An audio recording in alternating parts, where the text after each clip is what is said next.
Okay. Okay, the time is 6:02. Our regular city council meeting for September 5th, 2023 is now in session. First on the agenda is Councilmember Scagliola would lead us with the opening prayer and the pledges of allegiance to the flags of the United States and the state of Texas. Please rise.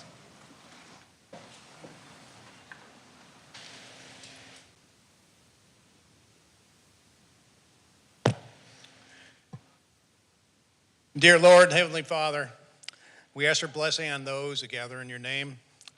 I've been out of the state of Texas now for a little while, and Lord knows it's good to be back.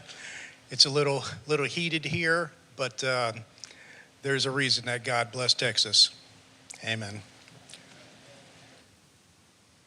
Pledge allegiance to the flag of the United States of America and to the republic which stands one nation under God, indivisible, with liberty and justice for all.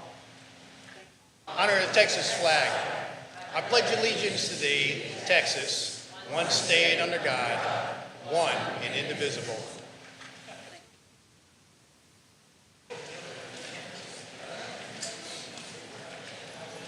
Thank you, Councilmember Scagliola. Before we get started, I'd like to recognize Timothy Young. He is attempting to get his Eagle Scout patch. Am I correct?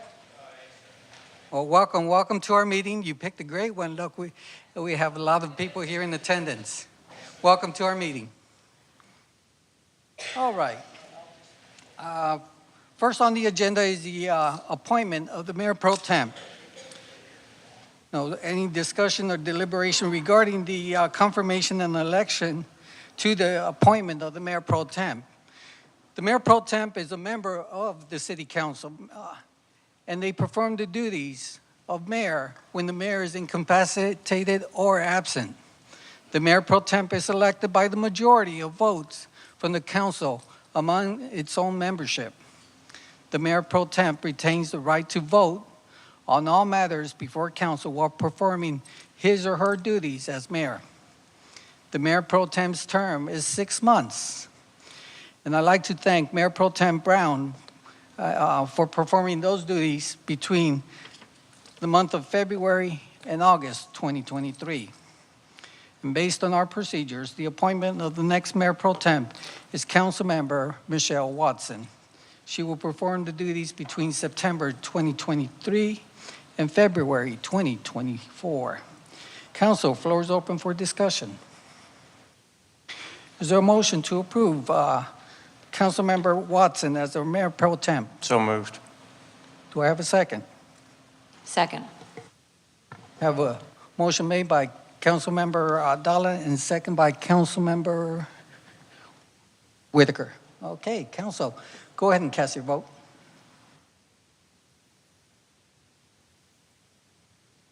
Okay, let's go ahead and publish the vote.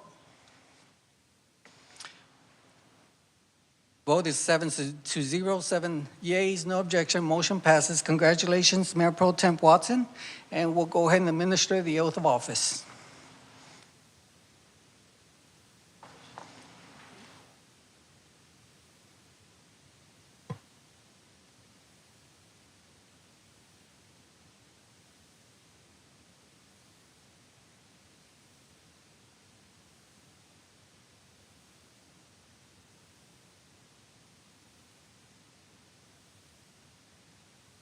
I, Michelle Watson, I, Michelle Watson, do solemnly swear that that I will faithfully execute the duties of Mayor Pro Tem the duties of Mayor Pro Tem and will, to the best of my ability, and to the best of my ability, preserve, protect, and defend the Constitution Constitution and the laws of the United and States the laws of the United States and of this state, so help me God. so help me God. Thank you.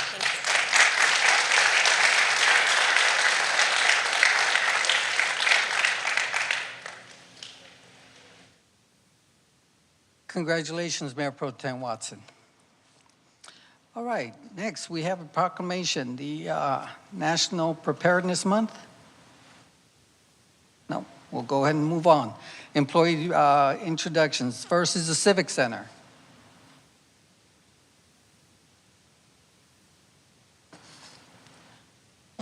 All Mayor, right. there's nobody here from the Civic Center. Okay, we'll move on to the police department.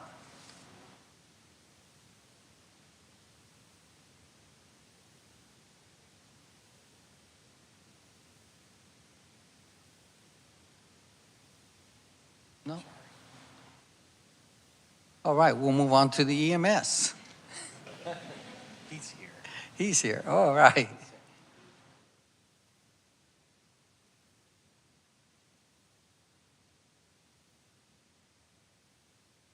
Good evening, Mayor, Council, Mr. Williams. Tonight I have two new employees I'd like to introduce you to for the EMS department.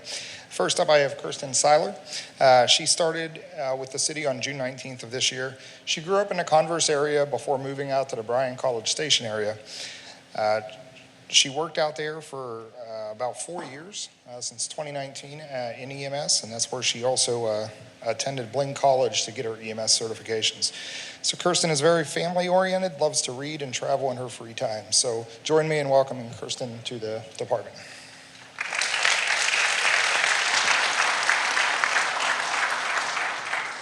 I just want to thank y'all for the opportunity. I look forward to serving y'all. Welcome to our team.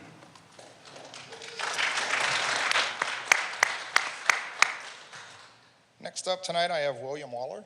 He's also a paramedic with us. It started in June. He grew up in New York State and currently lives in San Antonio. His wife is stationed at Fort Sam.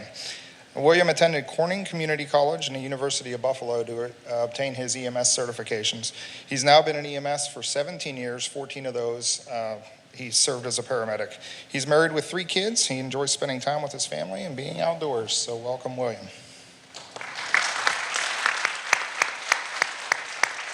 Thank you. I look forward to being here. Well, welcome to our team. Thank you, Mayor. All right, next is facilities.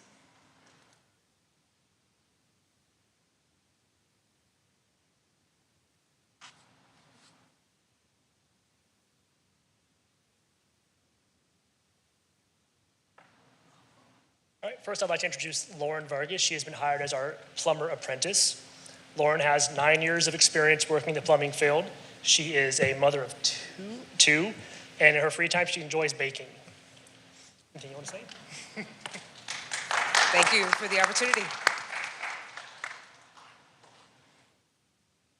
This is Antonio Wilson. He has been hired as the HVAC technician for the city of Schertz. He just started last week, and he's already been put to work in this building this morning. So he's already making his name known around here. Antonio enjoys the outdoors. He's a father of 3 and really enjoys his spare time now. You want to say anything?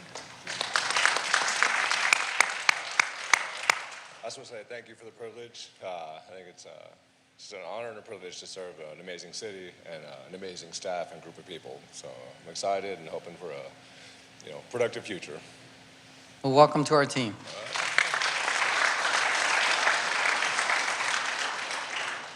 Next, we have Public Works.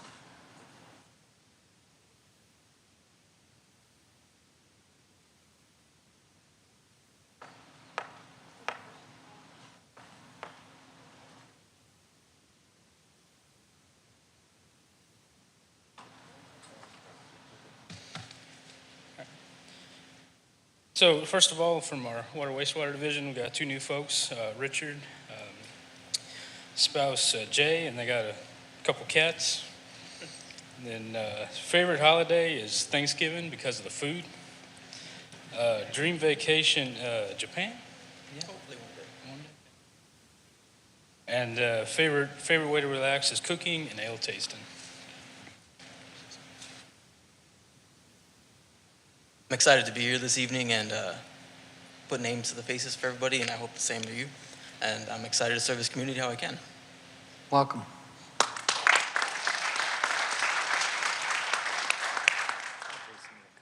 Second officer of water wastewater, Garrett Flores, spouse Audrey, and daughter Eliana.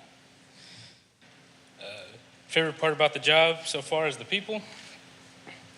Favorite sports is football, the Dallas Cowboys. Let's go Cowboys. And favorite way to relax is sitting on the couch with the baby watching TV. want to say thank you for having us today. So far, I've been here for a month, and so far it's been awesome. I guess what makes the city of Schertz is the people, and I can tell the difference, and I'm very happy to be here. Thank you.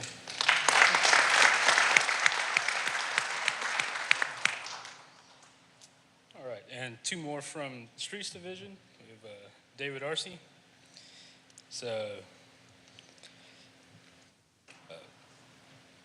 favorite part of the job so far is the retirement plan. That's good. Favorite holiday is Thanksgiving because of the food and family. And favorite way to relax is the beach. I just want to say thank you for the opportunity. Appreciate it.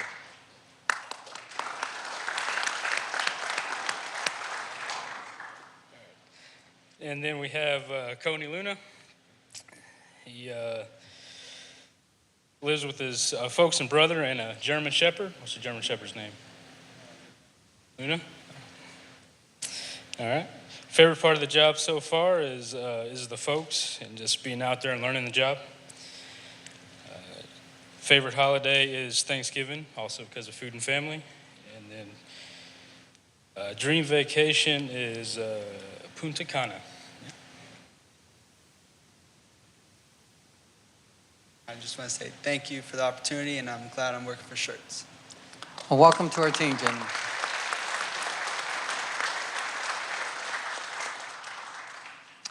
We'll move on to city announcements and events, announcements of upcoming events. Mr. James? See if I got it here, Mayor. Just a reminder, Saturday, September 9th, we're having one of our Nature Discovery Series, Discover the World of Insects, and that's from 10 a.m. to 12 p.m. at Crescent Bend. Sunday, September 16th, we're having another Education in the park, again at Crescent Bend, and that's also from 10 a.m. to 12 p.m. The next regular council meeting is Tuesday, September 19th, here in council chambers. And again, just to remind folks about the election, the city of Schertz will be holding its general election on November 7th, 2023, for the purpose of electing council members in places 3, 4, and 5 for 3-year terms, November 2023 to November 2026. And then again, additional information will be announced later on voting and whatnot. Thank you, Mr. James. All right, next we have the announcements and recognitions by our city manager, Mr. Williams. Thank you, Mayor. So our Parks and Recreation Department is excited to announce that fall is in the air and all of our fall leagues have begun. The Adult Cornhole League began tonight at Pickerel Park, and games are every Tuesday from 6 to 10 p.m. and they'll continue through October 17th. We had a total of 24 teams registered with 57 players. So that continues to be a good time for everybody who is involved. Also, the Adult Kickball League is beginning this Sunday on September 10th at 6 p.m. at Thulmeyer Park. And games are every Sunday through Sunday, October 15th. We have a total of 12 teams and 147 players registered. And I do hear a rumor that the city manager's office has a team, and they are clearly the best one. They're going to beat the police team. So please come out and cheer on your favorite team. All right, thank you, Mr. Williams. All right, announcements and recognitions by the mayor. I don't have any at this point. Next on the agenda is the hearing of residents. This time is set aside for any person who wishes to address the city council. Each person is limited to 3 minutes, and we ask before addressing the council, for the record, please state your name and address. Now, we also have a couple of public hearings. You may speak at the hearing of residents, or you may speak during the public hearing regarding that particular subject, or you can speak at both the hearing of residents and the public hearing. The choice is yours. It has also brought to my attention that item number 14, ordinance number 23S14, the application has been withdrawn. So there will be no action being taken on item number 14, which is why most of you are here.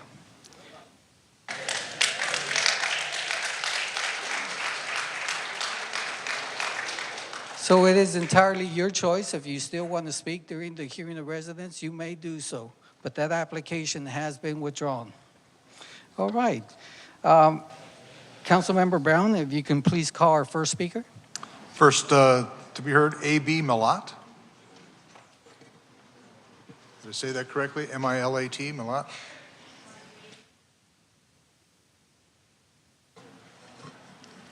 Mayor, point of privilege.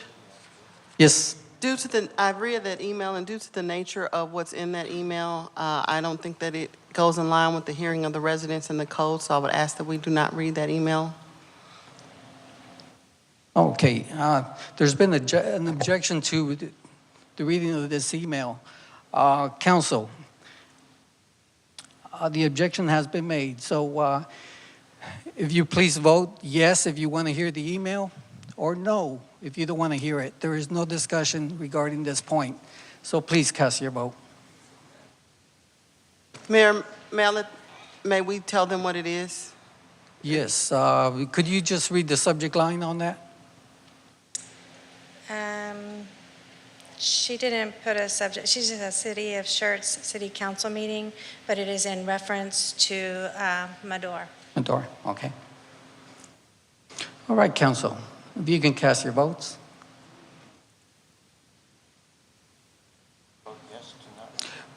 You vote yes if you want to read it, no if you don't want to read.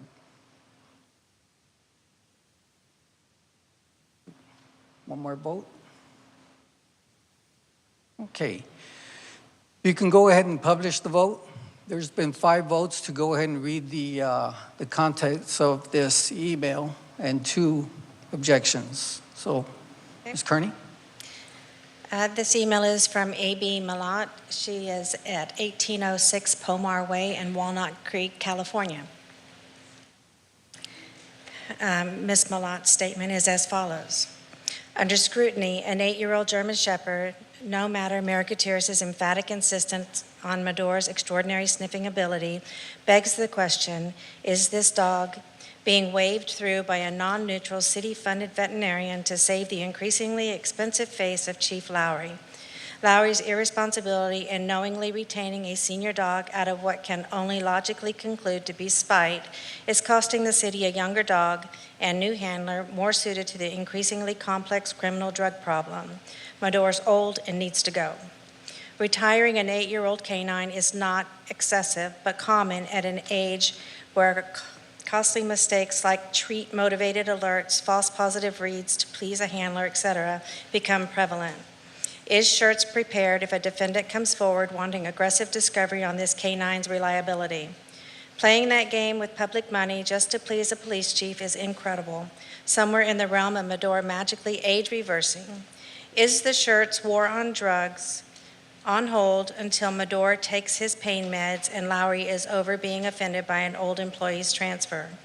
Why is he treating this like a bitter divorce settlement? Why do mayor and city council need to keep playing Lowry's protector, fueled by taxpayer dollars, to continue an animus showboat in a now exhausted petty feud with a former employee living rent-free in Lowry's mind while wasting money kindling an expensive juiced-out canine? It's infuriating that the city and mayor are good with flushing budget dollars on a senior dog that will increasingly need more care, robbing Schertz something better. Medor needs to be retired for that reason, and strong-arming Mayor Gutierrez into bolstering spoon-fed rhetoric cued by Lowry is criminal. Schertz's mayor apparently cares nothing for its kids and more about enabling a high-maintenance, mediocre chief diva with a questionable record. Bottom line is political, and that's sick. The laughable notion the mayor has about keeping Medor working for the next 4 to 6 years is in the realm of fantasy where all dogs never age and live forever. Maybe Mayor Gutierrez needs to retire Lowry along with Medor before they ground his political career. Medor can have his pain meds and Lowry could dial for pizza, finally relaxing those old man white fingers from axe grinding over nothing to do with Schertz's war on drugs, but a private war that needs retiring once and for all. And it's signed A.B. Malat.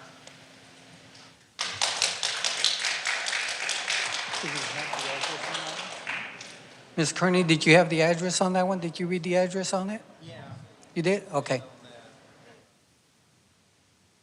All right. Could we have the next speaker? Next, DJ Thompson.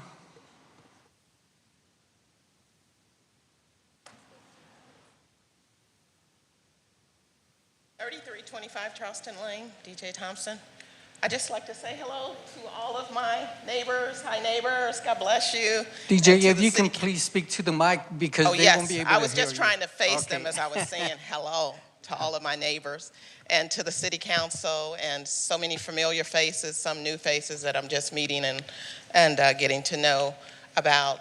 But I just want to take a minute and to say something that may seem out of sorts for a minute before Cherie takes over, and that is that I'm looking for the Lord to come back any day, and I know that some of you all are too, and my worst nightmare is that I get to heaven, and then the Lord says, okay, DJ, go to the right, and somebody on the left says, DJ, you knew, and you didn't tell me.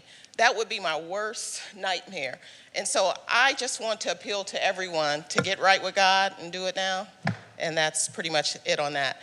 And I want to take a minute to thank everyone who has taken time from their lives to be a part of this board. And I can't even imagine what you go through. I got to talk with Jill, and it must be really takes great strength to sit up there and to hear what you hear and not be able to respond. So thank you so very much to all of you all for the temperance that you have shown to us. And one other thing, and that is that I made a mistake this week, and so I had to repent, and then I had the opportunity to go and correct my mistake. And so I went to the person and corrected my mistake. And so I hope that tonight, this is the beginning of something new. We can all just forgive each other of our mistakes and then just go for it together. Come on, Mayor. Let's be great friends. Let's love one another. Come on, City Council. We went to the movies together. Auxiliary. We went to the movies together. Yeah, so yes. it's a beginning, but let's really love each other. You all are more than welcome to come to our house for the first Tuesday, National Night Out. My husband is gonna kill me. But you all, we're gonna have sausages for anyone who wants to come. And then now, I just wanted to take a moment to say thank you. You know how when somebody does something that really blesses your heart, and it's just nice to say thank you. So that's what I'd like to do right now, and I'm gonna turn it over to Cherie. Thank you. Did I pronounce that correct, Cherie? Okay, thank you.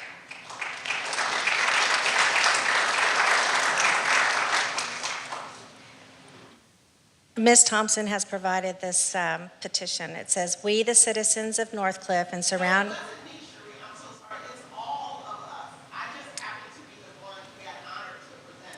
Okay. So Okay. I'm reading this on behalf of the Northcliffe citizens and surrounding neighborhoods. Throughout Schertz, Cibolo, Texas, they want to take the time to express their sincerest thank you and God bless you to 3 brave and amazing city council members, Michelle Watson, Mark Davis, and David Scagliola. Truly, you have served our city and your constituents with distinction. Thank you for listening to our small voices and responding in a stance with us. God bless you for voting to prevent negative impacts to our community that only those living in the community understand will negatively impact generations to come, and we shall not forget you. You who have made it perfectly clear that you represent the people who gladly pay your salary. And there are a number of signatures on this page. So, and I have...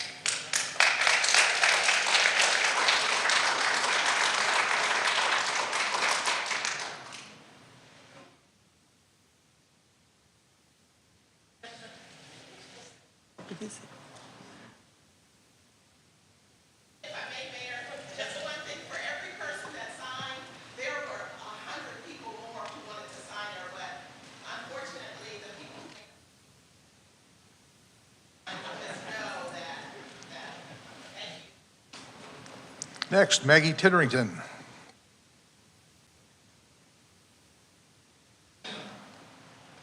Good evening, Mayor, Council. Very busy month coming up, as you all know. At the end of this month, we have our traditional 7th annual RE/MAX Skylight Balloon Festival, our hot air balloon festival, moving it a month earlier, hoping and praying that the weather gods will be good to us and no wind and no rain, and it's looking pretty good. So that is September 29th and 30th. family event. We're hoping a lot of people come from all over, just like they have in the past. And cities of Schertz, Sybil, and Selma are all together having their own really cool booths for kids. There's going to be the Batmobile out from the city of Selma, our big tank out there from the city of Schertz, animal adoptions, over 100+ vendors, 21 food trucks, 4 live concerts, and of course some balloons. But we should be having our balloon glows on Friday night and Saturday night. We will have a balloon launch on Saturday morning. Now the balloon launch Saturday morning is free to the public to attend that. Then we close down and then we reopen to the public, and that's when admission is charged from 2 to 9 that night. But it'll be a lot of fun. Go to skylightballoonfest.com if anybody hears me and wants to find out more information. This luncheon this month is going to be State of Education. So Dr. Ely is going to be presenting what they're looking towards doing this school year, some demographic details. Also, Dr. Garcia from Alamo Colleges will be out to talk about the college outlook and students that are progressing from our area into there and what we're looking at training-wise. Also, we have a pretty awesome DECA check to present from the Chamber Bowl. We had a goal to hit. We surpassed our goal. I'm not going to tell you how much it is. You're going to have to come to the luncheon and find out. But I think both high schools will be very, very pleased with that check. Last but not least, we have our last business education class, and it is called Emotional Capitalism. It's a very intriguing title. I had shared it with some of you all. It's being presented by Mad Minds. That's M-A-A-D, not M-A-D, like angry. And he's going to be talking about identifying profitable emotions. So if that sounds intriguing, you can go online and sign up for that. And that is all I have. Thank you. Thank you.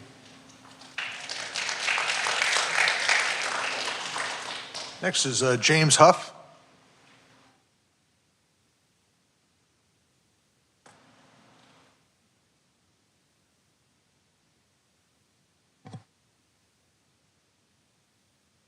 Good evening, council and folks. My name is James Huff. I live at 5133 Black Horse, Schertz, Texas. I'm a retired Air Force chaplain and also worked with the Texas Department of Criminal Justice as a chaplain. I'm here to say a prayer, and the prayer is a prayer of blessing. In the Old Testament, the word blessing is barak. It is for divine favor, excellence, and praise. In the New Testament, it is eulogo, to give thanks, to speak well, to act kindly, and to impart benefit. My prayer is this: may the Lord bless you and keep you. The Lord make his face shine upon you and be gracious to you. The Lord lift up his countenance upon you and give you peace. Blessings on you in your service.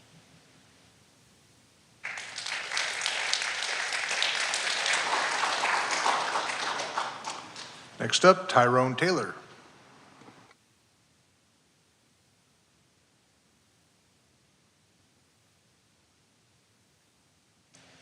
Hello, Tyrone Taylor, 11709, Hollering Pass. I'm sorry, every time I hear my name called out like that, I think I'm in trouble. Well, good evening. I wanted to take a moment to come and thank the City Council. In particular, well, all of you, but in particular the council members that are leaving from place 3, 4, and 5. I'm going to be sad to see you go. I know in your travels and whatnot, I hope you take a piece of Schertz with you so that, and always think about us. You can always come back to the Holodazzle. And to that endeavor, whatever, there's going to be some big shoes left to fill with that. I've decided to run for the City Council place 3, and hopefully to replace Ms. Whitaker. But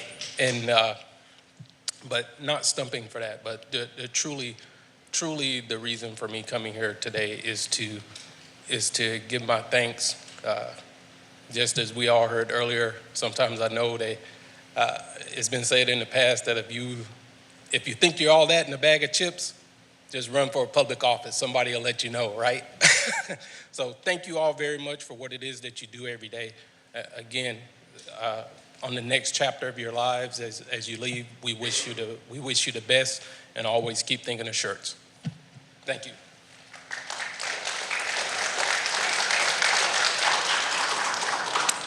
Next up, Philip Aguirre.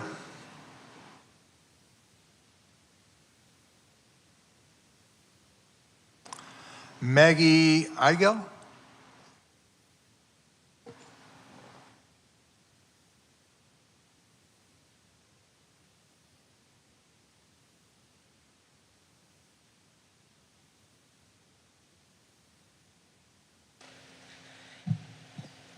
Good evening, Mayor and City Council members. My name is Maggie Eigel, and I live at 3712 Hunters Glen. In lieu of it being passed, I just kind of wanted to update you. I'm not sure if you're aware of a meeting that we had with the planner, Hobby, last week at a Cibolo church, and a couple things were brought to light. One of the Scenic Hills residents got up and asked him if it was true if they were asked to join the Scenic Hills 55 plus and build a 55 plus community to join. They admitted they didn't even consider it. Nothing was looked into. And when we look at solutions to our problems, I believe that many of the residents of our neighboring communities wouldn't be as opposed to a 55 plus, less in demand on the traffic, no schooling demands, and you have a better, their marketing person also even said that they didn't even think about a 55 plus when they were looking at their marketing. They were clearly looking at it as a rental investment property, which led me to my next question to him, because when they said they were going to have it as an HOA, the current last plan that they had had no restrictions, and they admitted this in the meeting. Someone could come in and buy 8 or 9 of those buildings. And then what happens to the residents living there and your HOA? In our HOA, each resident has a vote. If you and he admitted, because I learned about this, it's important when this is developed that this is clarified in the governing documents. And he admitted there was no inclusion on this. So what happens with that is you're taking away the say of what may happen to those residents actually living in those rental units. I'm going to remind you, we are on the bad side of 35W. You can ask anybody about foundation issues. And I think we all can tell you how thousands of dollars that are spent because of the land and how it moves. How will this builder come in? Please, when you're looking at this whole thing, you really need to be concerned about this, because they're going to, if you don't have these stringents set beforehand and you let this go on these testings, you're going to Thank you for not your input. think of the people who vote for you.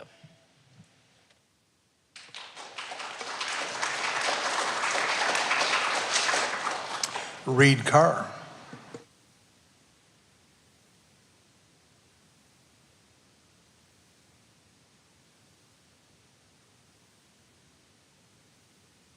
Yes, I'm the famous Reed Carr.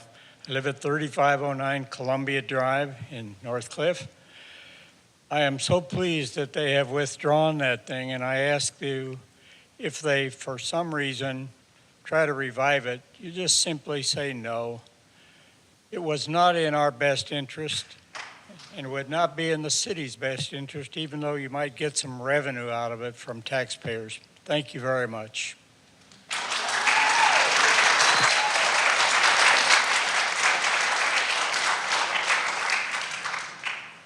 Maureen Moss and Richard Moss.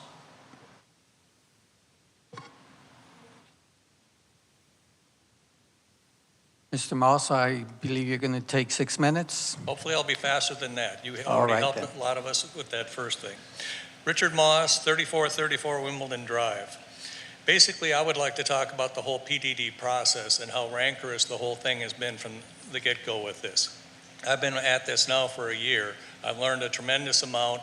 Your staff has been extremely helpful. They will always answer my questions in a appropriate time. I don't agree with them, but they'll answer. And I think the biggest problem was that the PDD process from the get-go has been the applicant should be given what a PDD is, and everybody should understand what a PDD is. It's very clear here that if you want variances, you need to have community benefits. There's never been a community benefit in this whole project at all. That's never even been brought out at all.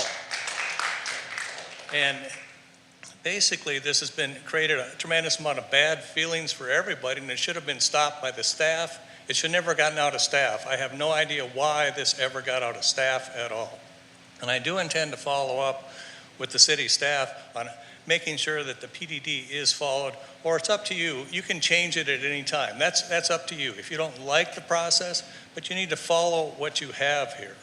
And the other biggest problem I've had going forward has been common language.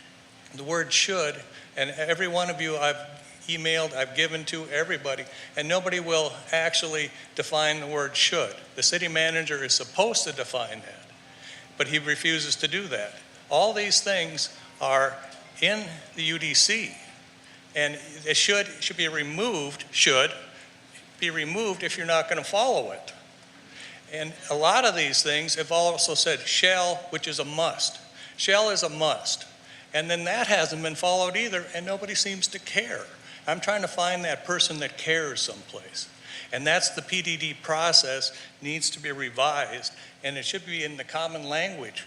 Common Language Initiative was started about 30 years ago by the federal government, so people could understand clearly what's being told them and how things are being interpreted.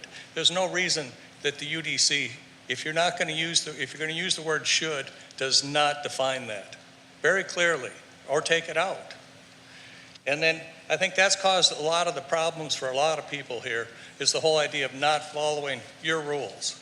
And you can change the rules at any time. Everybody understands that. But until they're changed, I think everybody should, yes, follow the rules. And this one has never made any sense at all, and the biggest one being the square footage on this property.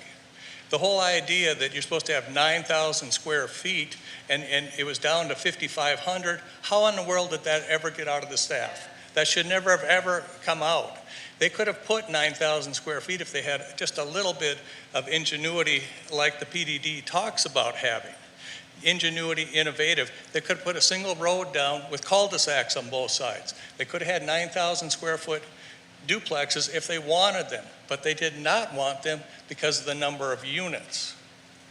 Again, I intend to follow up with these things, but the common language I think really does need to be addressed so everybody understands. So people aren't arguing with each other. They could just go ahead and understand it all. And like I said, the staff has been very good to me, and I want to thank all of you. Thank you.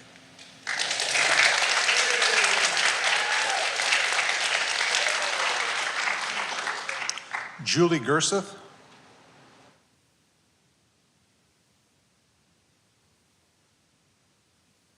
I'll do better this time. I learned from last month. My name is Julie Gerseth. My address is 967 Primrose Path. First, I'd like to thank all of you for giving me the opportunity again to speak to you. I come to you again about Medor, our canine officer, our 8-year-old guy who has hip problems and chronic ear problems. And what I want to say to you is in some ways similar to what I said last meeting. Poor Medor is in the crossfires, and he really is a symptom of a very big problem going on in our police department here in Schertz. I have in the last month done a lot of research, doing a lot of open record requests through numerous police departments where Chief Lowry has worked before. I've also scoured the internet for other information pieces that are quite scary. I think that when as a body of people we make a decision to try to cover things to save our tushies, it's dangerous. Excuse me a minute. You have to be very careful on the approach, because you are basically attacking one of our city staff members, and I would not allow that to happen. I am not meaning it as an attack. I respectfully apologize if that is how it came across. I have concerns after doing some of the research that I have, and I will just leave it at that. And I respectfully apologize. That was not at all my intent. But I do have concerns. I have a great many concerns, and as time's going on, I'm getting more and more and more questions. I feel as if there was a way to communicate better, and I think all of us here can agree that communication's always key. If we could find a way to communicate better and perhaps get to the real bottom of the barrel truth about what's going on here, what's going on there, and put it all together, there can be a compromise. Compromise is always important. It's something that each of us should try to do with each other. Nobody is ever clearly wrong, and nobody is ever clearly right. That's what's kind of crazy about our world, especially in today's day and age. So I put that forth, saying that I know from the research that I have done that the cost for a brand new canine with the training is way under the $25,000 mark. I also know that there are numerous agencies that have stepped up and said they will donate the training, or they will cut that cost. They will donate a canine. So to me, this begs the question, is this truly a financial decision? And I don't know the answer. I can't know. I'm not in other people's minds, but it's certainly a question. Thank you so much for your time.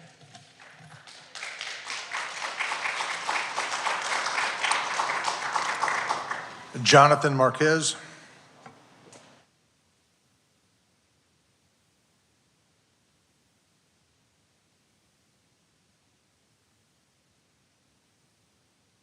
Jonathan Marquez, 5817 St. Andrews. First, I'm pleased about the golf course. I appreciate that.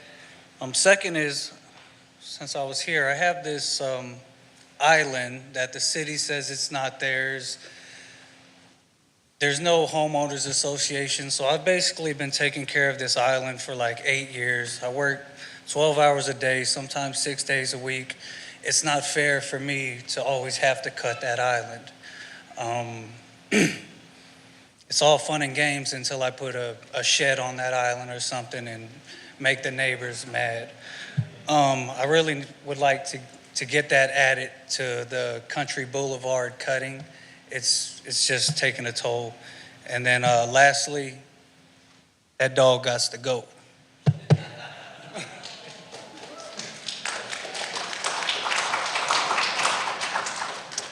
Jorge Rodriguez Solis. Patsy Lowry. Joanne Wells.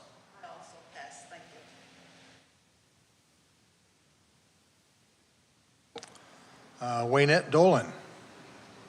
Oh, that's read by Sheila.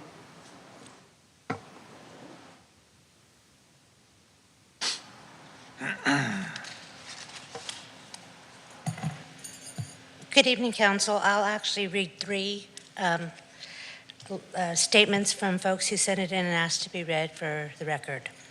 The first one is from Waynette Dolan, and this person writes, "Unfortunately, due to COVID and hospitalization, I cannot be there in public. I wish to express my opinion to Ordinance 23S14. It is in my belief that granting the proposed variances is not in the city's or the public's best interest. The UDC is written to give direction to builders. This project goes against the UDC only for the benefit of this builder. I do not want to live in a city that is known for the ability to allow companies to get variances approved at all costs to the public interest. It is my opinion this should not be passed. Next, you can just read all three? Yes, sir. The next one is from Sam Atkins, and it states, "My name is Samuel Atkins. My address is 3505 Wimbledon Drive, Schertz, Texas, 78108. I apologize for my absence this evening, but I would like a brief statement made on my behalf. During a recent meeting between the developer and current residents of the area, the developer's representative said the reason they were requesting modifications to the UDC was to get the maximum number of units in the property boundaries while still having the proper street sizes required by code. The representative also said due to the irregular shape of the property, they were limited on how they could place that many units of this type. In my opinion, the developer's main concern is maximizing the return on their terrible investment. The UDC is in place to ensure that growth in our city is done responsibly. To allow a developer to come in and make modifications so that they may maximize profits is truly disheartening. I understand we live in a capitalistic society and a company has to do what they can to ensure their own growth and success. But under no circumstances should that come at the expense of the people who have followed all the rules when they purchased property in the surrounding area. Please protect the people who trust in you to represent them and not the company whose only concern is to maximize profits. If the developer returns with a plan to build a product that will follow all the guidelines of the UDC, I will welcome them to the area and gladly rest knowing that the City of Schertz is dedicated to growth as long as it's done fairly and responsibly. Thank you for your time."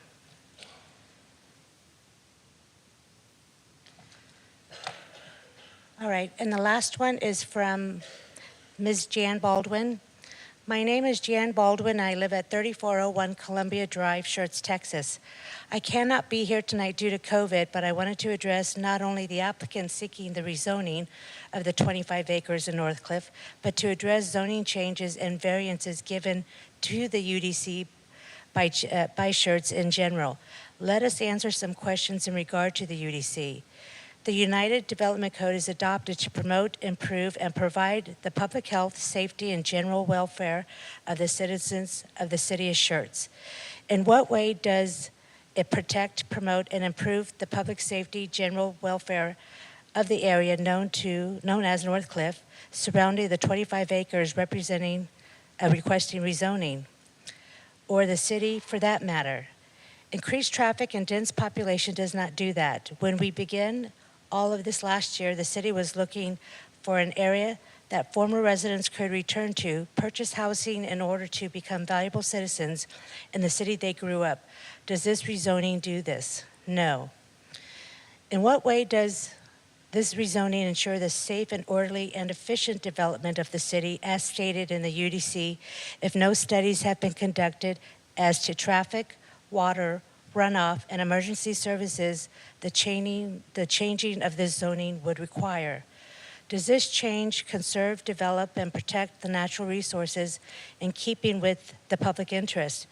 The city set lot sizes and codes to prevent the overdeveloping of the land in the UDC.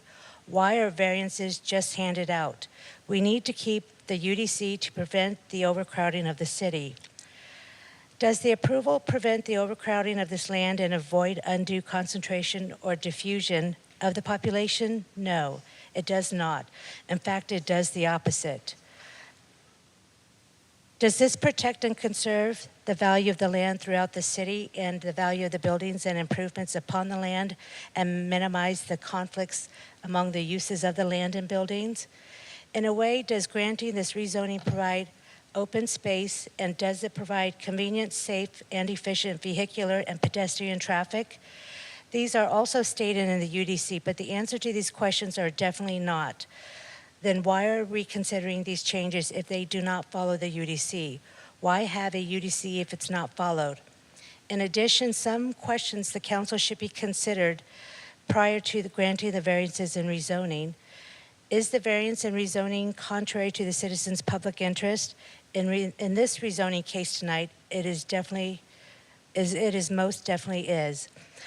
Does the property in question still have reasonable use without zone change or variance? Does the variance or rezoning deviate from the master plan for the city? Are economics the only reason for granting the rezoning or variance, and are any special privileges being given without respect to the current citizens who live in the city of Schertz? Will the property still have value without the variance or rezoning? In this case, will the builder be able to build on the property? Yes, just less densely. They will make money, yes, just not as much. Does the city really want to promote businesses with companies who are willing to get their variances passed the way this company is apparently dealing? And what precedents are we setting for future businesses in Schertz? I beg of you, the council, to take a moment and ponder the purpose of the UDC, public health, safety, and general welfare of the citizens before voting in favor of rezoning tonight for hobby homes. Regards, Jan Baldwin.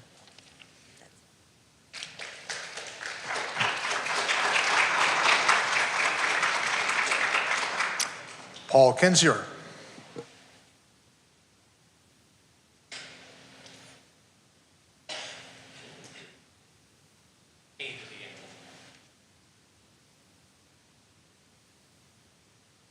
Good evening, Council, Mayor, Manager. My name is Paul Kinzier, and I reside at 5713 Fairways Drive. As I'm sure you all are aware of the big events that have unfolded over the weekend, as we have communicated with all of you, including the city management, I appreciate the response that I have received. In light of the recent revelation of what we can pretty much straightforward call the bribery of individual citizens, coming to light, I'm here to inquire about our council and staff's intentions regarding any further investigation into potential conflicts of interest or questionable situations involving hobby, their representatives, and our elected or appointed officials. Serving the public is a significant honor, accompanied by a profound responsibility to uphold the highest standards of accountability. Public trust is a sacred bond that places a heavy burden on all of you sitting here today, as I'm sure you are aware. This burden is so substantial that even the perception of dishonesty can erode the trust between the public and those who serve them.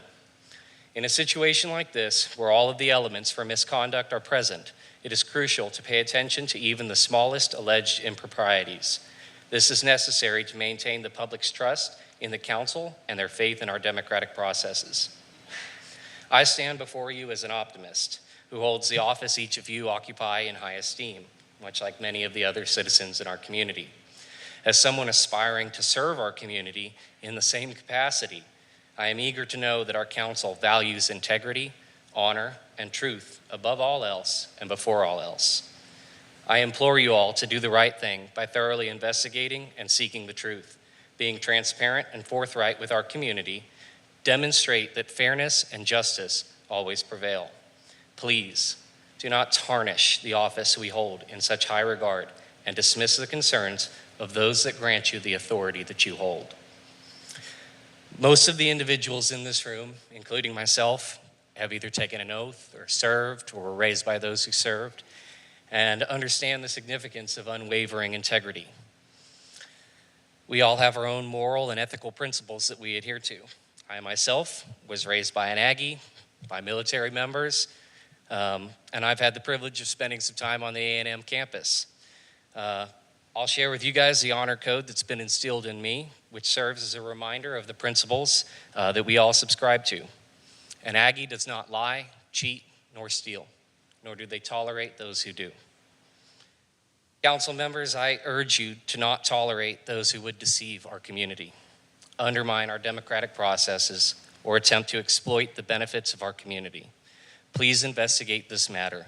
hold those who met outside of these chambers and outside of their oaths accountable, and demand that they recuse themselves in the interest of preserving integrity in our democratic process, even if just tainted by the possibility of wrongdoing. Thank you.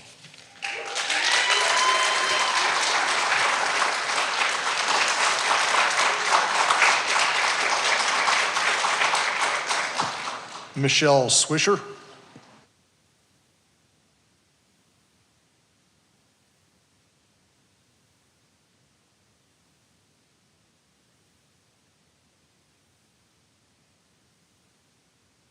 Hi, my name is Michelle Swisher, 6105 Mule Deer.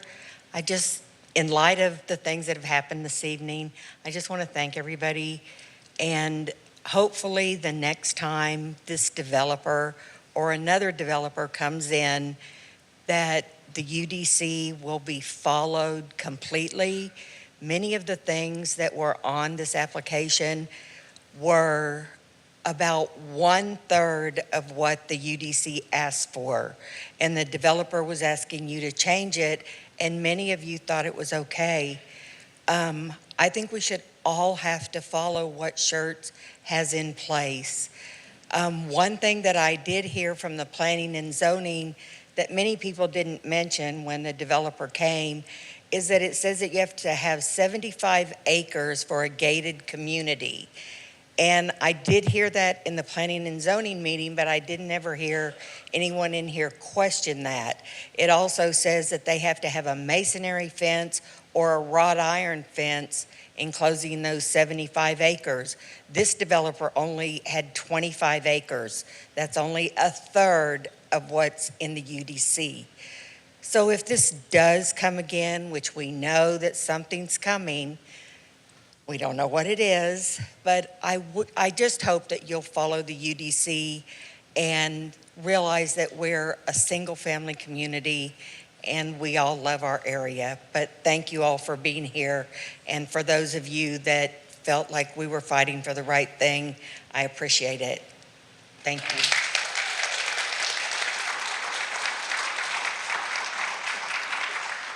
Phil Jackson.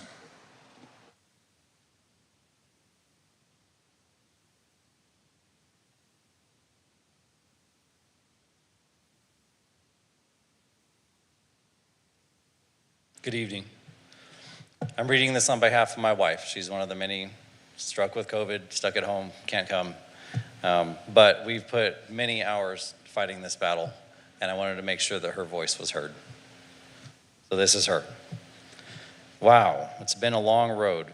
If I had to sum up my feelings in one word about the process of this piece of land being rezoned, it would be disappointed. I am so disappointed that our city staff would recommend a proposal that deviates so far from our UDC. We cannot allow applications to go through that do not respect the minimum standards of our great city. A dangerous precedent will be set for all of Schertz, not just the North Cliff area. I want to say thank you to our leaders that paused to make informed decisions. Thank you for thinking about the big picture for our city. I am, however, disappointed at the number of leaders who quickly vote to approve or table anything the developer wishes, yet a tabling request to give the city time to look over its PDD process was quickly voted down by those same leaders.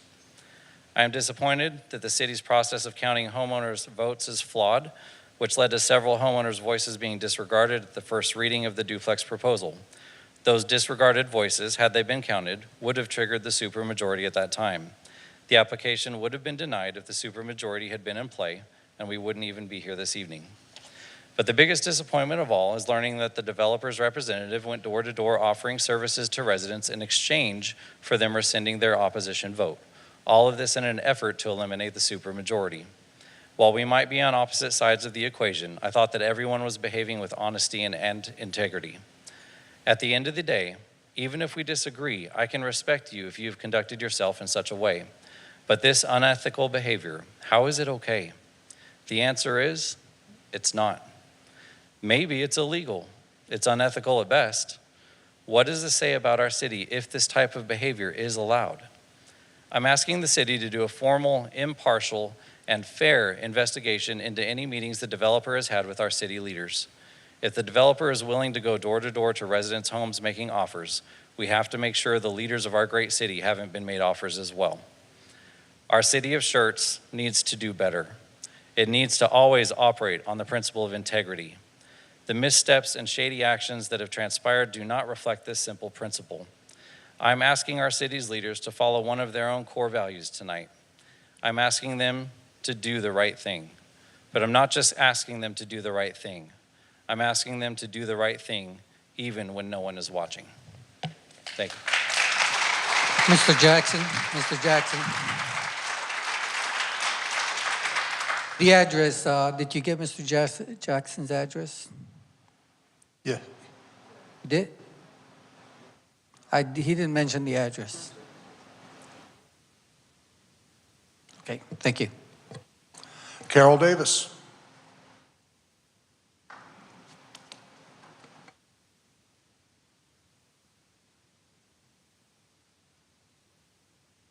Thank you. My name is Carol Davis. I reside at 3337 Wimbledon Drive. The purpose of the Planned Development District is to promote, encourage innovative development that is sensitive to the surrounding land uses and to the natural environment. If this necessitates varying from available zoning districts, the proposed development should demonstrate community benefits. A PDD should not be used to deviate from the provisions of this UDC in a way that contradicts its intent. The proposed development that has been pulled did exactly the opposite. A variance of 27.5% is massive. The proposal also offered nothing for the current residents of the area. The completely gated community that would have been built shut the rest of us off, took away green space, and in fact, left us only a 6-foot walled pathway for both people and wildlife. The whole PDD process needs to be fixed, including the transparency for the citizens of this great community. Why was a sitting council member in attendance at the original community meeting in August of 2022 speaking in favor of this development, attempting to persuade voters to change their mind, while city staff was in attendance? Is this not a violation of the Code of Ethics of the City of Schertz? Where is the written minutes of a council member being given the permission for an ex parte visit of the council members to tour that developer's current properties and represent the City of Schertz? Why is this council member being allowed to vote? Does this not call for recusal? The first core value listed for the City of Schertz is simply do the right thing. All of the problems that have arisen as a result of this proposal could have been solved if the Unified Development Code had been followed in the first place. Instead, you did sit here tonight ready to approve a 27.5 variance to this developer. Do I and every citizen behind me and out on the streets and still at work get to pick what city code they get a 27.5% variance on? Or is that only for the developers that go door to door and offer goods and services for their favors? Because that is exactly what happened. But the question has to be asked.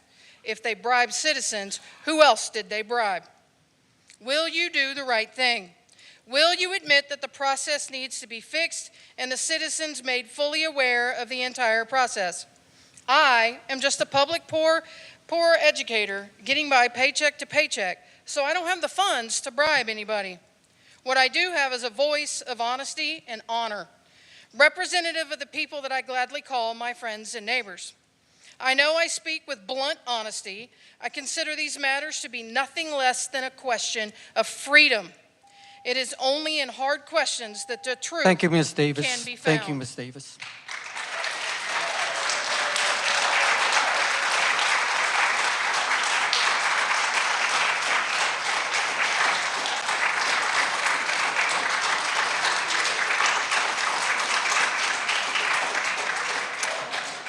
Sonia Laredo Reyes. Can I made a, what is it? Point of privilege. Yes.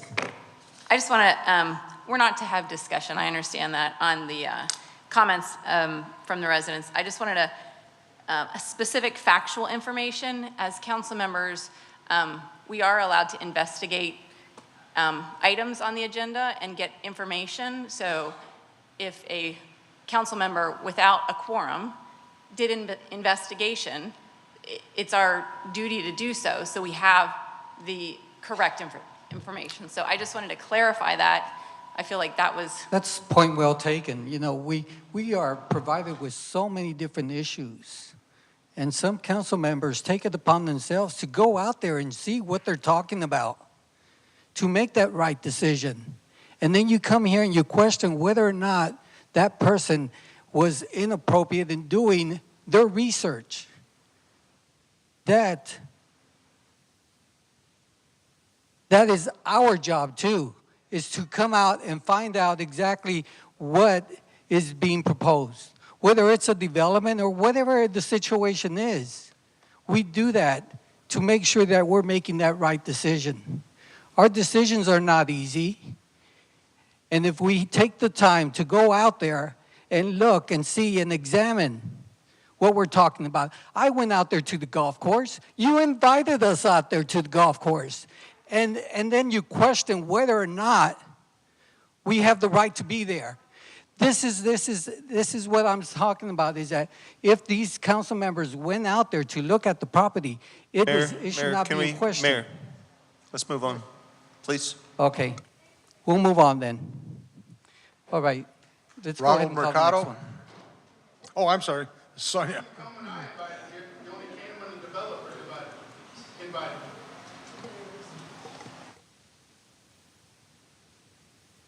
Hi. My name is Sonia Laredo Reyes. I'm at 3726 Columbia Drive.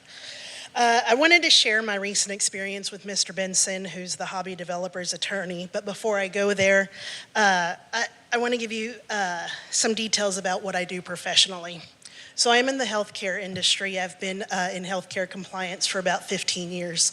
More specifically, I work with state and federal regulators, state and federal investigators, as well as state and federal prosecutors to, as their expert witness to convict the worst of those involved in healthcare fraud. So I have quite a bit of experience with talking with attorneys and regulators for the past 15 years. So, and every time I've talked to them, we've all had the same goal of supporting and defending the laws and regulations aimed at protecting its citizens, us. So on July 31st, when Mr. Benson rang my doorbell, I kind of thought I knew what to expect. He stopped at my home and explained that he was walking the neighborhood, talking to people who had opposed the proposed development. We spoke for maybe 5 minutes. Toward the beginning of the conversation, he looked at the exterior of my home. Then he looked at me and asked if there was anything that he could do for my home in repairs or anything for my family to get us to change our vote to be in favor of the development. I said no, and the only way my vote would change is if the development plans changed to the 9,000 square foot lot size and or single family homes. I also stated that I was standing with my community on this because it's my biggest investment for my family. We love the great school districts, the slower pace from the big city, and knowing that our neighbors have similar goals. I also explained my concerns with him promising HOAs that he would request a right turn only on Country Club to reduce the traffic going to FM 1103, and instead directing it to 35. He assured me that the city would never pass that, so there was nothing I needed to be worried about. So I asked him, why would he promise the HOA that and then tell me something completely different? As our conversation was ending, I explained to him that I come from a family of business owners, so I understood the position of wanting to build a profitable development in my backyard, but this proposal is too extreme in cramming that amount of buildings, people, and vehicles into such a small area. His final request was maybe just vote neutral instead of opposing it, since I understand the business wanting to grow. I told him I could not. I don't believe that Mr. Benson is acting in good faith when making promises to the HOA and telling me that that promise isn't feasible. I also don't think the offers he made to me were appropriate. In my 15 years of professional experience, I've never once been offered anything in exchange for falsifying my public testimony to government entities, which is you guys, or for staying silent on the topic. Thank you. Thank you.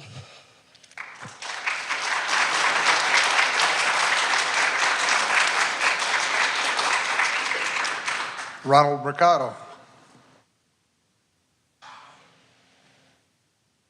And Dana Elridge.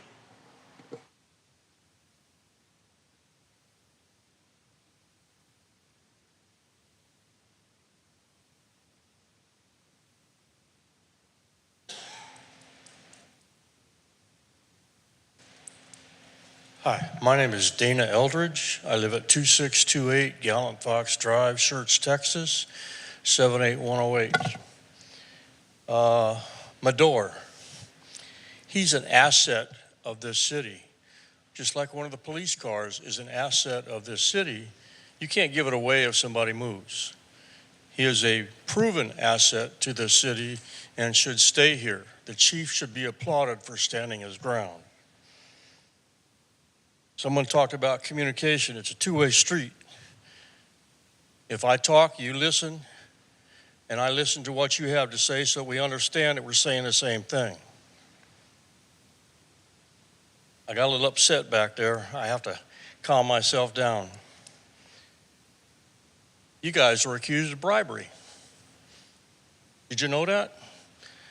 Bribery, the definition of, is the offering, giving, receiving, or soliciting of any item of value to influence the actions of an official or persons in charge of a public or legal duty.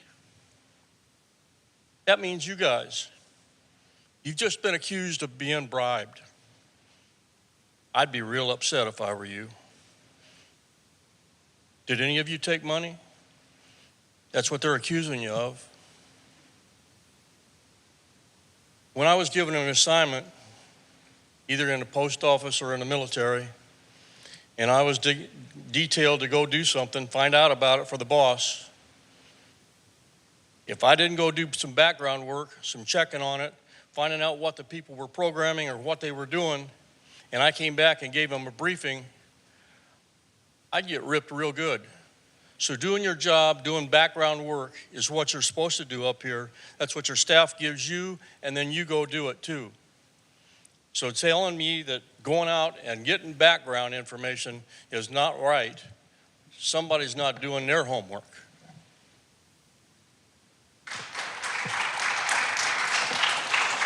That's it for tonight, Mayor. Thank you, Councilmember Brown.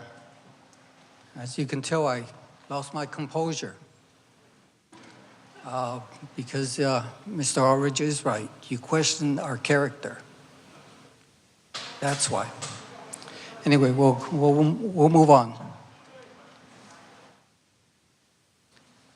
Next is the consent agenda items are considered self-explanatory and information packets are provided to council and available for public viewing.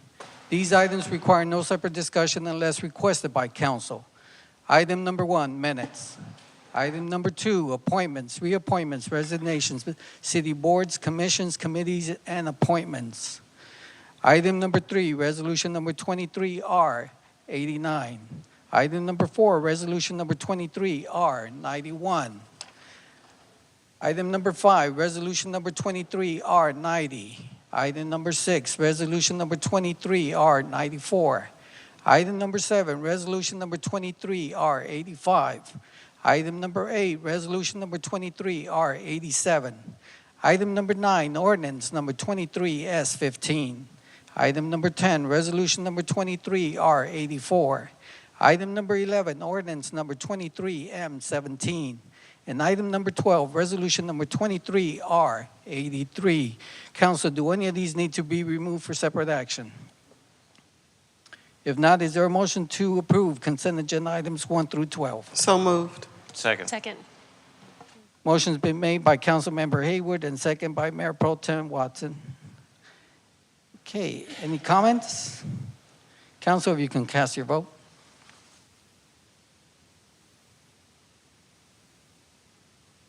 You can go ahead and publish the vote.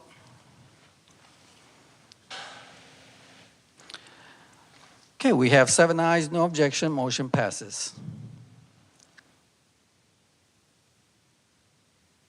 All right, we'll move on to item number 13, ordinance number 23T23, authorizing adjustments to the fiscal year 2022-2023 budget. And this is our first reading. Mr. Walters, floor is yours. Good evening, Mayor and Council. My name is James Walters. I'm the Finance Director for the City of Schertz. Tonight, since we have 2 council meetings left, we come before you with a year-end budget adjustment. Try to do these quarterly to not take individual adjustments to council as they come up. Tonight, we believe this will get us through the end of the year. The big item is $300,000 for the TERS refinancing zone. That was much higher than we expected once all the protests were done and the exemptions were taken into account. While we're fine with in that overall not using it, it's a large enough amount that we believe we could come back forward and make an adjustment with it. For the event facilities, there's $58,000 for personnel, overages, as well as utilities. Fleet, for $60,000 for outside fleet repair costs. And we believe these items can be covered with $100,000 savings from the city manager personnel reorganization earlier this year, as well as recognizing some additional revenues that came in, including $240,000 we got back from fire's deployment, as well as $38,000 from investment income. So overall, this will be no change to the overall bottom line for the budget. We're having $278,000 overall increase in the general fund budget, and our $278,000 recognizing additional revenue. We believe all the other funds will be able to absorb their costs with no additional changes. That's what we have. Thank you, Mr. Walters. Okay, council, floor is open for discussion. Is there a motion to approve ordinance number 23T23? So moved. Second. Motion's been made by Councilmember Scagliola, second by Councilmember Brown made? Oh, Davis. Davis and Brown. Okay. Motion made by Councilmember Davis and second by Councilmember Brown. Council, any other comments? Let's go ahead and call for the vote. If you can cast your vote. Sorry. All right, I cleared it. Go ahead and cast your vote.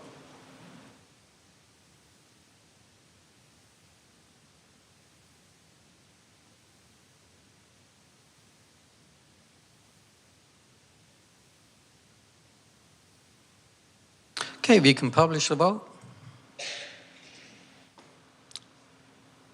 Okay, we have seven ayes, no objection, motion passes. Item number 14 is ordinance number 23S14. That has been withdrawn, so we will not read the topic, and we'll move on to the public hearing. Item number 15 is a public hearing, ordinance number 23S16. I think we'll hold off. I think there's some of our attendees want to,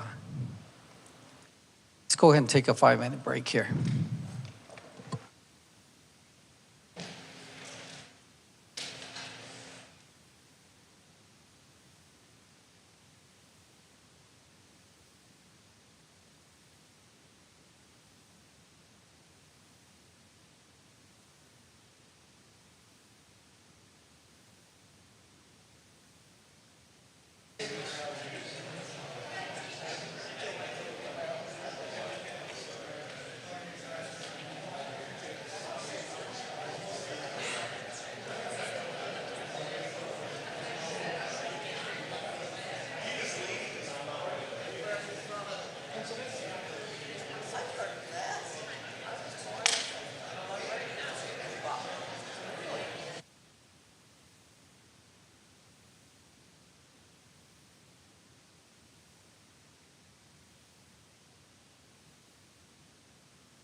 If we can have all the council return to the dais so we can continue with our meeting.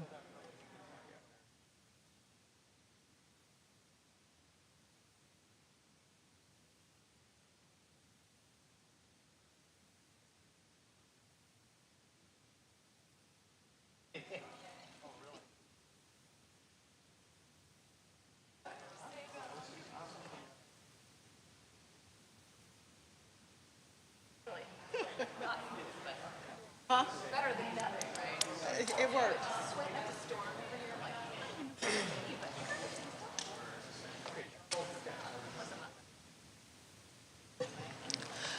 Okay, the time is 7:31. We reconvened into our meeting.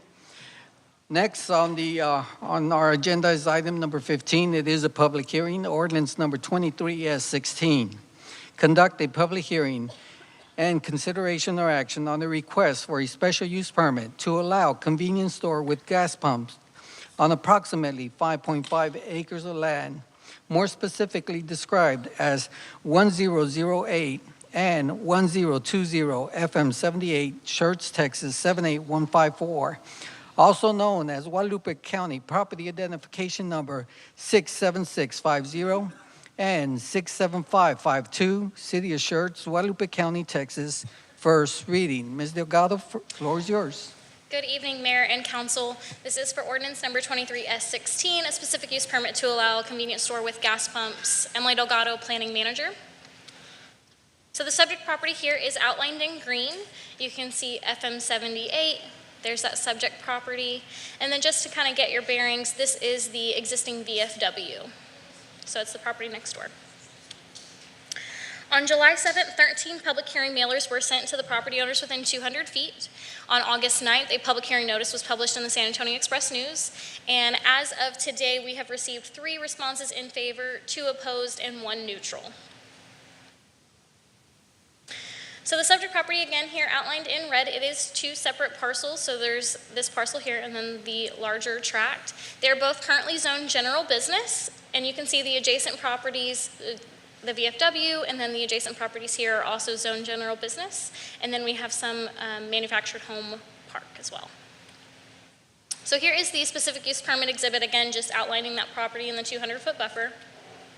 So the applicant is requesting the specific use permit, or the SUP, to allow the convenience store with gas pumps. Specifically, per the letter of intent submitted, it would be a 6,500 square foot convenience store with gas pumps, a 2,500 square foot Burger King fast food restaurant with drive-through, and a 2,040 square foot restaurant with drive-through and an automated car wash. So this is the conceptual site plan. I'm gonna kind of zoom in. So it's the same exhibit, just closer into the subject tract. You can see the proposed convenience store, the proposed Burger King and additional fast food restaurant, the drive-throughs, the automated car wash, and then the proposed gas pumps as well. Here is their proposed conceptual landscape plan. You can see the various trees that they have. They would be proposing to plant on site, along with the masonry wall adjacent to the residentially used property, which I'll go into more detail in a little bit. This is the conceptual elevations of the convenience store with the 2 fast food restaurants. This is what the conceptual plan may look like if the SUP is approved. Elevations for the car wash.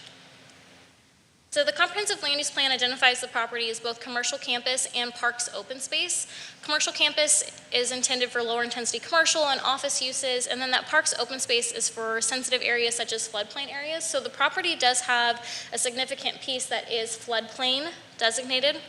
I'm going to go back here. You can see the floodplain line here. So you can see the proposed development is outside of that floodplain line. The rest of the property that's within the floodplain is not proposed to be developed at this time. The proposed business would take advantage of the FM 78 frontage, as it's a transportation-oriented business, and FM 78 being that principal arterial. The subject property had previously had a convenience store with gas pumps located and developed. It had been abandoned. From the aerial imagery, it was there at least since 1995, and in fall of 2022, the structures were demolished, with the ultimate goal being to obtain a specific use permit in order to construct that new convenience store. So this is what the subject property looks like right now. So you can see quite a bit of pavement, 2 of the old gas pumps there, just a different angle. So if the SUP is approved, the applicant would go through the development process to include platting the property, going through the site plan process to ensure conformance with, the parking requirements, landscape requirements, the building elevations, all of that would be coming if the SUP were to be approved, along with a traffic impact analysis study that would be reviewed both by the City of Schertz Engineering Department and TxDOT since it fronts FM 78. At the July 26, 2023 Planning and Zoning Commission, we did have a public hearing, and the P&Z recommended approval with modifications to the proposed conceptual plan with a 7-0 vote.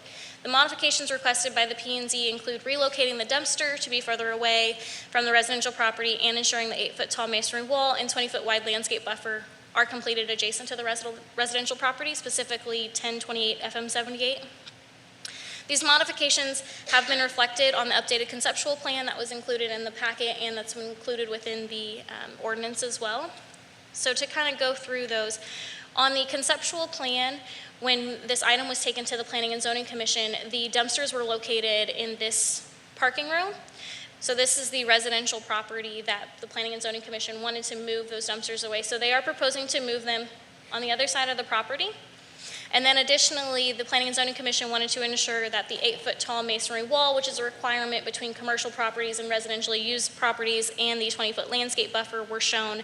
So that has been updated as well. You can see that this is 20 feet along with this piece here, along with the 8-foot masonry wall being called out.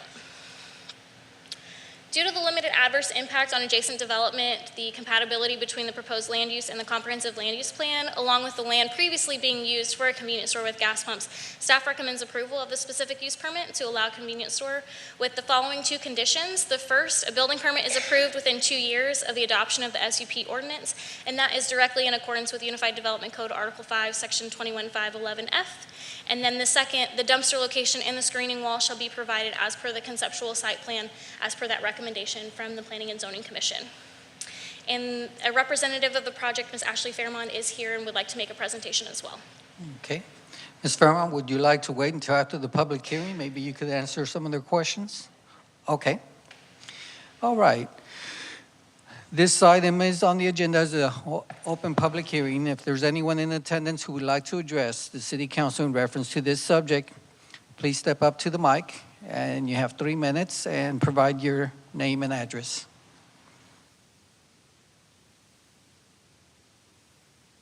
Good evening, Mr. Mayor and council members. My name is Henry Conway. I reside at 8001 Harper Valley Street, Live Oak, Texas, but I'm here to represent the VFW located at 1000 FM 78 adjacent to this proposed building. I want to take you back to, I've been a member of this post since 2004, and this property has been a dump site with branches reaching the ground, tall weeds inviting residents to dump as large as 42-foot boat, dumped behind the gas station, numerous household appliances and furniture that has been there for years, and trash being dumped weekly to this date. I've also seen needles, large piles of beer containers, and human feces in and around this area before it was cleaned up.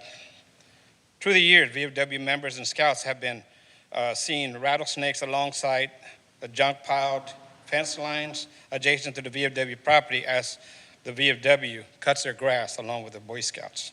This, council members, is a major safety concern for all of our customers. Also, because of the unattended and horrible condition of this property, there has been at least 6 homeless people living in the old snack bar and wood lines for years. Reason? So council members, I truly feel that because of this horrible condition of this property, it invited the vandalism of the VFW, break into the Boy Scout shed 6 times with an estimated loss of $2,300, reported this break-in to the police department. This loss of revenue is a high setback for the Scouts as it takes away from their monthly events and campouts. Cleanup. Members of the VFW to this date continues, and the Boy Scouts continue to clean this property prior to the purchase by the current owner, Mr. Ali purchased this property in November 2021, and he has cleaned up the entire area to include an estimated 60-foot mobile trailer home from the flood of 1974. It has also stopped the dumping of trash, tree cuttings, and no more break-ins. This is the positive effect for the surrounding area, like the Rydell Apartments and nearby residents and the VFW. I do sympathize with the resident that is opposed to this buildup, but it is a positive thing for the community and for the VFW. So we do support this proposal to build this gas pump and the convenience store because it is better for both the surrounding residents, the community, and the VFW.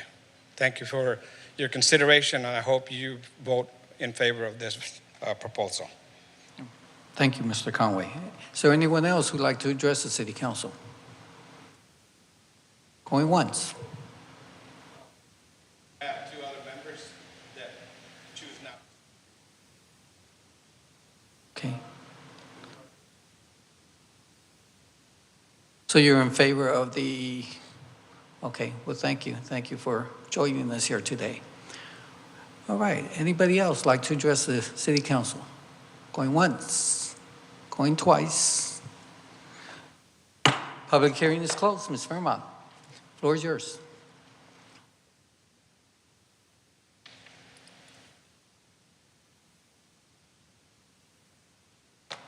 Hi, good evening, council members. Ashley Fairmont, 10101 Reunion Place. And Emily does always such a good job, so I will try not to take up too much of you all's time and be repetitive. But as Emily mentioned, here's the site, 5.5 acres on FM 78.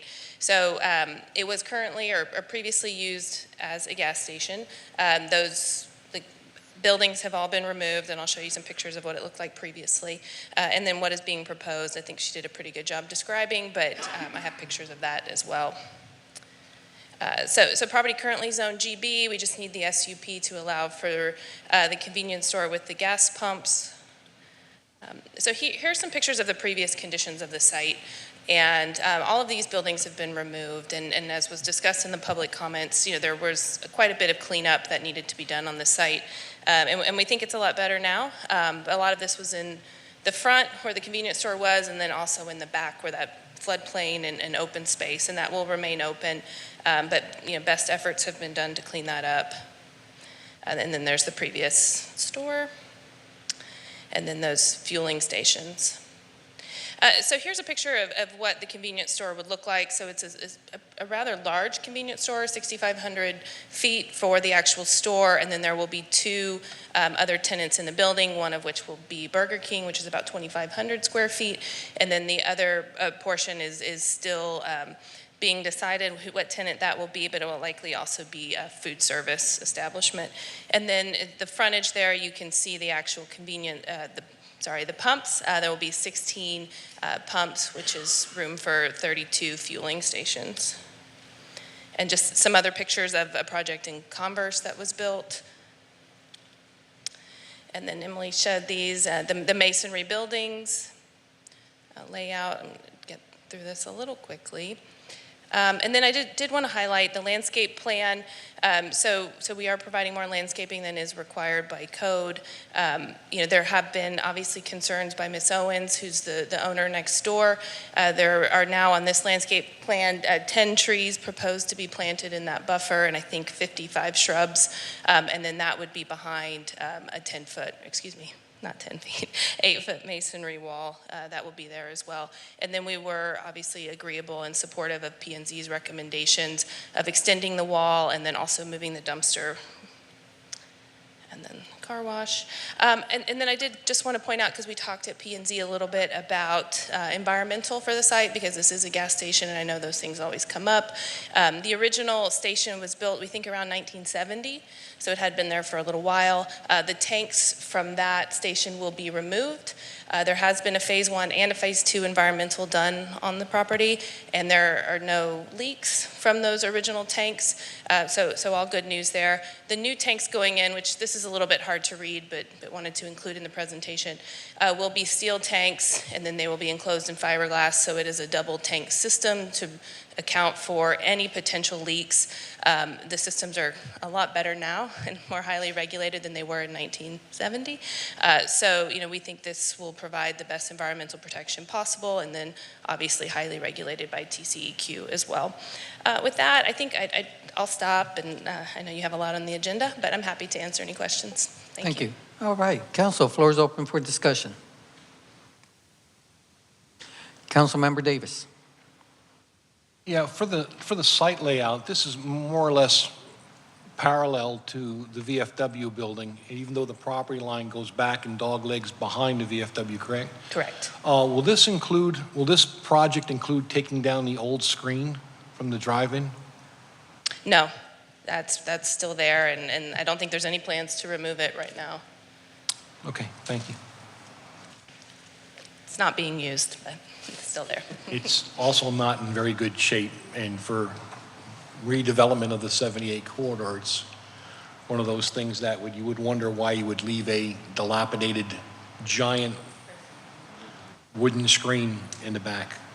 And I don't know if that, we'll confirm that that's actually on the property, but I think that's something we could certainly talk about because there's no development plan for the rear portion. It can't be developed.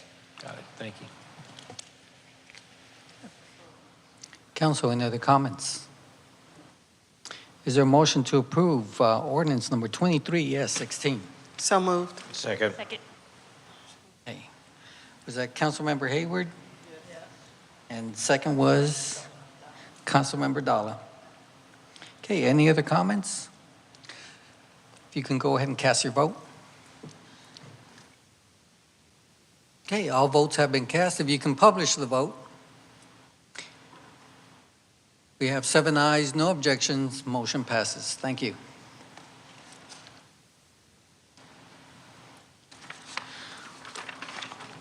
All right, we'll move on to item number 16, ordinance number 23T18. Conduct a public hearing and adopt a budget and fiscal year beginning October 1st, 2023 and ending September 30th, 2024 in accordance with the charter of the city of Schertz, Texas, providing for and filling the budget, providing for that this ordinance shall be cumulative in all ordinances, providing a servability clause and providing an effective date. This is our final reading. Do we need to go through the presentation, council? There's no presentation required, but it is a public hearing. So if there's anyone in attendance who would like to speak in reference to this subject, just come up to the mic. 3 minutes, name and address, going once, going twice. All right, public hearing is closed. All right, council, any comments, questions? Is there a motion to approve ordinance number 23T18? So moved. Second. Have a motion made by Councilmember Brown, second by Mayor Pro Tem Watson. Any other comments?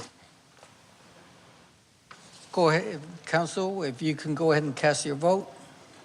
Oh, I'm sorry, I cleared it. Go ahead.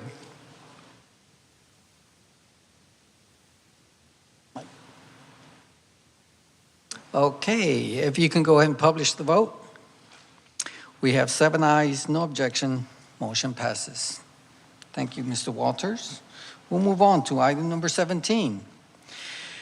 Resolution number 23R86, ratifying the property tax increase reflected in the adopted budget of FY 2023 and 2024. Okay, council, is this presentation required? I don't hear any request for the presentation. This one's not required for a public hearing, but it's kind of listed in order that we have to put it in to meet the state statute requirements. Right. So it is a public hearing. So if there's anyone in attendance who would like to address the city council in reference to this subject, please step up to the mic and provide name and address.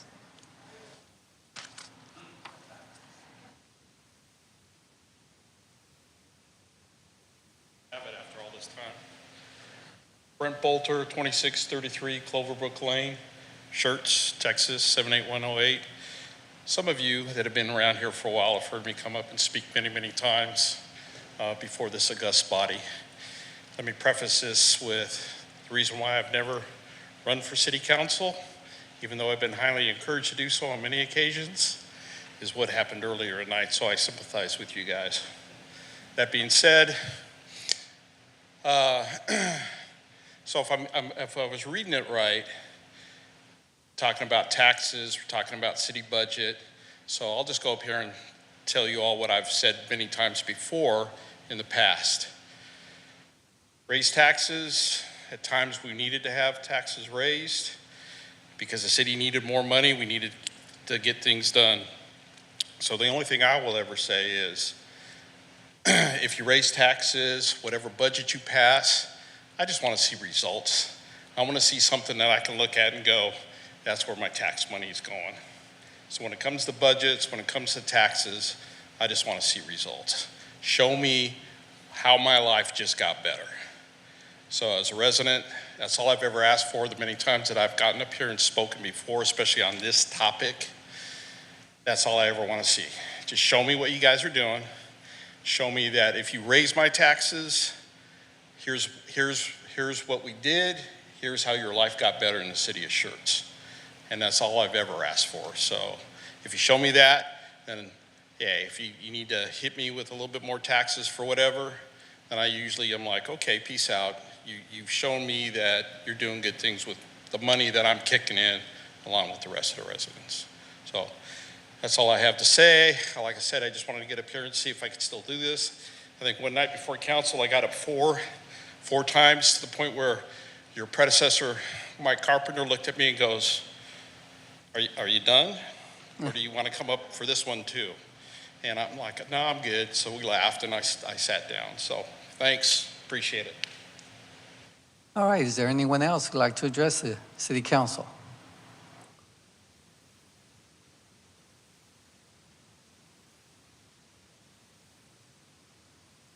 Thank you, Council. Paul Kinzior, 5713 Fairways Drive. I promised myself this year that I'd make one of the city council meetings about the budget instead of just digging into it or watching it at home and yelling at the TV with a bag of popcorn. I am typically against any increase in taxes. I think we might pay a little bit too much taxes for most of the things that we receive, and not quite an unpopular opinion. I do feel that in the city of Schertz, we do see a benefit in a much greater way than we do in many other places. Our taxable value increase this year is a 7% increase in our taxes, even with the reduction in the tax rate. And I do commend Councilwoman Whitaker for actually calling that out during the budget workshop, as this is not a decrease. We're seeing an increase because of appraised values. Overall, I had a very clear and easy understanding of what every single one of our dollars is going into. City staff did a fantastic job of putting that budget workshop together, and I understand now why you guys had a whole lot less debate than I think I would have liked on the nitty-gritty of pieces. But I can understand it.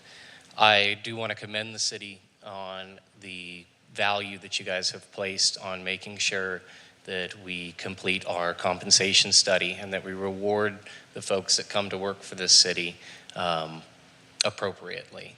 I think for us to continue to grow and for us to continue to develop in a way that is smart and engineered correctly, we need to be able to attract and retain the best and the brightest. So those were my comments on that. The only thing that I did ask for is I have not seen, nor I would like a little bit more clarification on the $600,000+ for the Class A combination vacuum truck. My question is, how many hours did we need a Class A vacuum truck last year and or the year before? I know when I hire them out in West Texas, which is on average about 25% higher than anywhere else in the state, they only run us about $120 an hour with an operator and a swamper.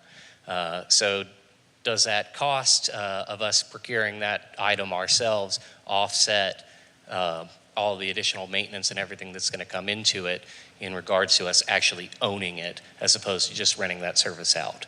That's really my only question that hasn't been answered so far. Thank you. Okay, is there anyone else who'd like to address the city council in reference to this subject? Going once, going twice. Right, public hearing is closed. Council, any comments, questions? Okay, Councilmember Scagliola. Yes.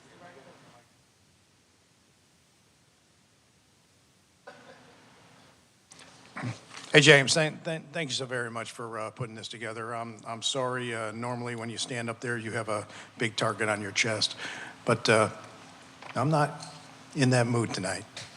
You know, normally I've been the council member of no. Budget hawk, if you want, and there's very few budgets and increases that I've ever agreed with sitting here in this seat. I've done a little bit of reflecting. What's changed this year? Well, oh, by the way, predictions from last year, just to set the record straight, I told you so, okay? You know I was right. You know I was usually right, even though I didn't get credit for it. So what's the difference between this year and last year? Well, the difference is, I think, in the perspective of leadership moving forward.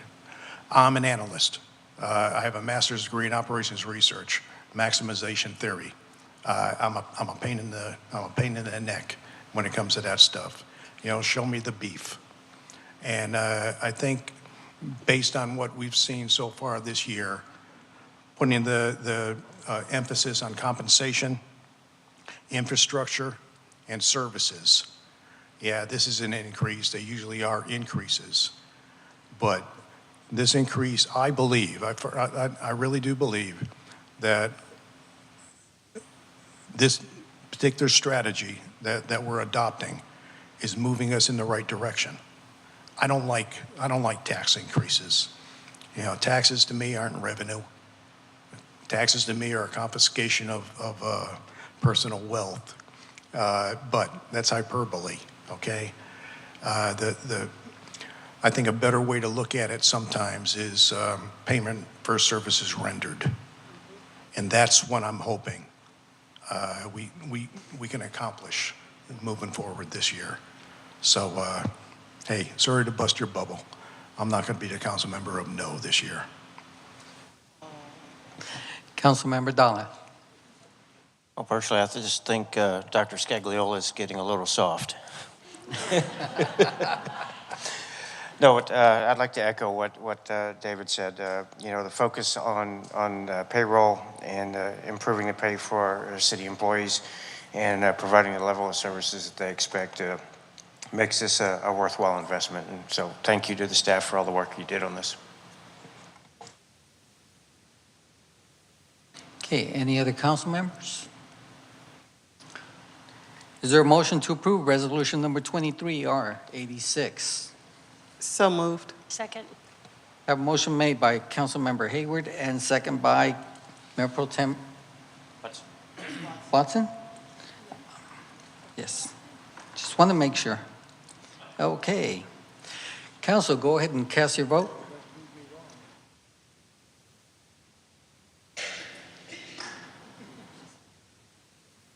Okay, if you can go ahead and publish the vote. We have 7 ayes, no objection, motion passes. Thank you.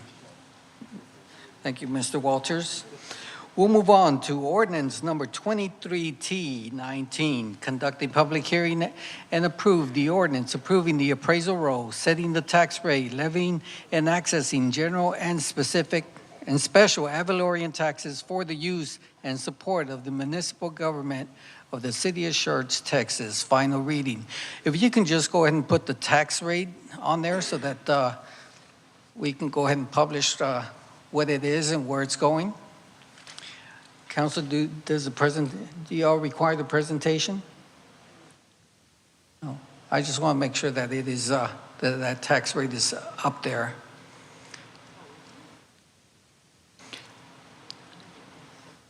So our Current tax rate is $49.50, and it is going to $48.72. I just want to make that clear. Okay.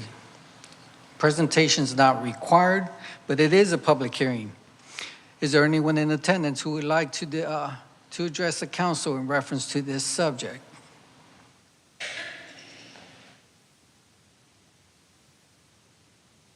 I'm seeing no one moving, so going once, going twice. All right. Public hearing is closed. Okay, council, floor is open for discussion. May I make a comment? This is the only item that has specific language. Yes, and I think council, you all have, anyone would like to make a motion? Mayor, Yes. I move that the property tax rate be increased by the adoption of a tax rate of 0.4872, which is effectively a 7% increase in the tax rate. Second. We have a motion made by Councilmember Whitaker, second by Councilmember Dalla. Council, any other comments? If none, let's go ahead and cast your vote. You can go ahead and publish the vote. We have 7 ayes, no objections, motion passes. All right, we have a closed session today. Item number 19, the City Council will meet in closed session under Section 551.087 of the Texas Governmental Code, deliberations regarding economic development negotiations, closed meeting. The governmental body is not required to conduct an open meeting, one, to discuss or deliberate regarding commercial or financial information that the governmental body has received from a business prospect, and that the governmental body seeks to have locate, stay, or expand in or near the territory of the governmental body and with which the governmental body is conducting economic development negotiations, or number 2, to deliberate the offer of financial or other incentives to a business prospect. This is in reference to Project E-40/E-84, Project E-92, and Project E-93. The time is 8:02. We will reconvene after our closed session.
The time is now 9:01. We reconvene into our regular session after our discussion, deliberation regarding our closed session in reference to, well, the start time was 8:02. I'm sorry. The start time was 8:11 and our finished end time was 9:53. And we have 8:53. Thank you for the correction.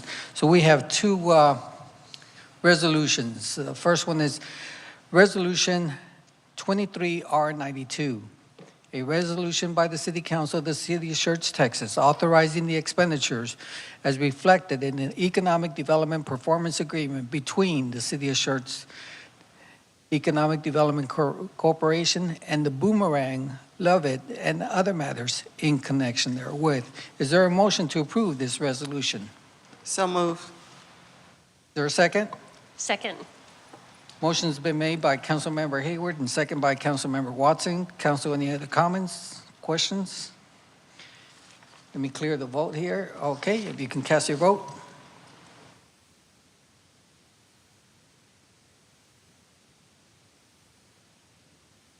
All right, if you can go ahead and publish the vote. We have 7 ayes, no objections, motion passes. Next, we have another resolution. Resolution by the City Council, resolution number 23R93. A resolution by the City Council of the City of Schertz, Texas, authorizing the expenditures as reflected in the Economic Development Performance Agreement between the City of Schertz Economic Development Corporation and Core 5 Industrial Partners and other matters in connection therewith. Is there a motion to approve resolution number 23? So move. Who was that? That was Scagliola. Okay, Scagliola was the motion made by Scagliola and Councilmember Brown second. Okay, Council, if you can go ahead and cast your votes.